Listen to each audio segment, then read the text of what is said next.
ఈరోజు దేవుని వాగ్దానం మత్తయి సువార్త 8వ అధ్యాయం 13వ వచనం. నీవు విశ్వసించిన ప్రకారము నీకు అవునుగాక.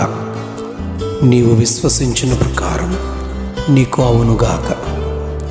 ఈ మాట ప్రభు అయిన యేసుక్రీస్తు ఈ భూమి మీద జీవించిన దినములలో ఒక శతాధిపతి తన దాసుడు పక్షవాయువుతో మిగుల బాధపడుచు ఇంటిలో పడి ఉన్నాడని చెప్పి ఆయనను వేడుకుంటాడు. యేసు ప్రభువు నేను వచ్చి వారిని స్వస్థపరచుదునని చెప్పగా శతాధిపతి, ప్రభువా వద్దు, నీవు మాట మాత్రము సెలవిమ్ము, అప్పుడు నా దాసుడు స్వస్థపరచబడునని చెబుతాడు.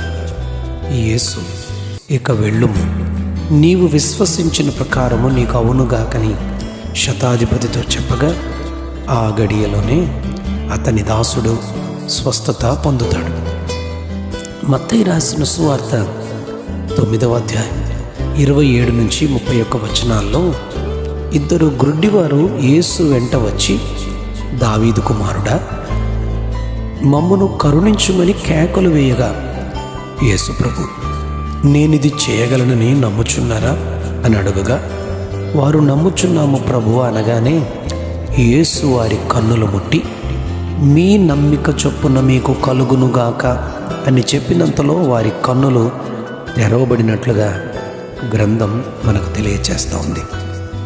అలాగే మత్తయి రాసిన సువార్తలో 15వ అధ్యాయం 21 నుంచి 28 వచనాల్లో కనాను స్త్రీ ఒకటి వచ్చి, ప్రభువా, దావీదు కుమారుడా, నన్ను కరుణించుము, నా కుమార్తె దయ్యము పట్టి బహుబాధపడుచున్నదని కేకలు వేశాను.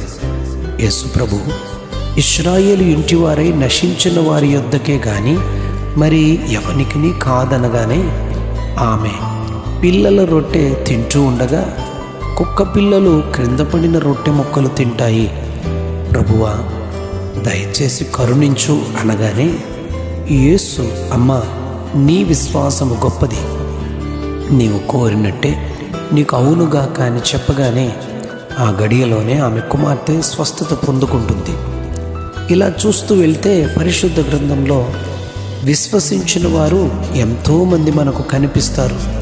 వారి విశ్వాసం ద్వారా వారి జీవితంలో అన్నింటినీ పొందుకున్నారు. మత్తయి సువార్త 9వ అధ్యాయం 21వ వచనంలో, నేను ఆయన పై వస్త్రపు చెంగు మాత్రము ముట్టితే బాగుపడుదుననుకుని తనలో తాను ఈ మాట విశ్వసించి ఆయన వెనుకకు వచ్చి ఆయన వస్త్రపు చెంగు ముట్టగానే ఆమె బాగుపడుతుంది. 12 సంవత్సరాల నుంచి రక్తస్రావము కలిగిన ఆమెతో యేసు ప్రభు ఇలా అంటారు, అమ్మా, నీ విశ్వాసము నిన్ను బాగుపరిచెను అని చెబుతారు. విశ్వాసము ఆయన మాట వినుట వలన కలుగుతుంది అని రోమాపత్రిక 10వ అధ్యాయం 17వ వచనంలో చెప్పబడుతుంది.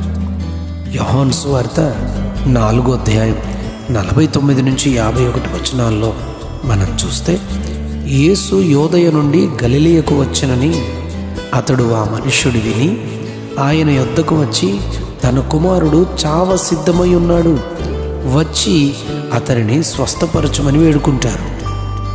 యేసు ప్రభు, నువ్వు వెళ్ళు, నీ కుమారుడు బ్రతికి ఉన్నాడని చెప్పగానే ఆ మనుష్యుడు యేసు తనతో చెప్పిన మాట నమ్మి వెళ్ళిపోతాడు.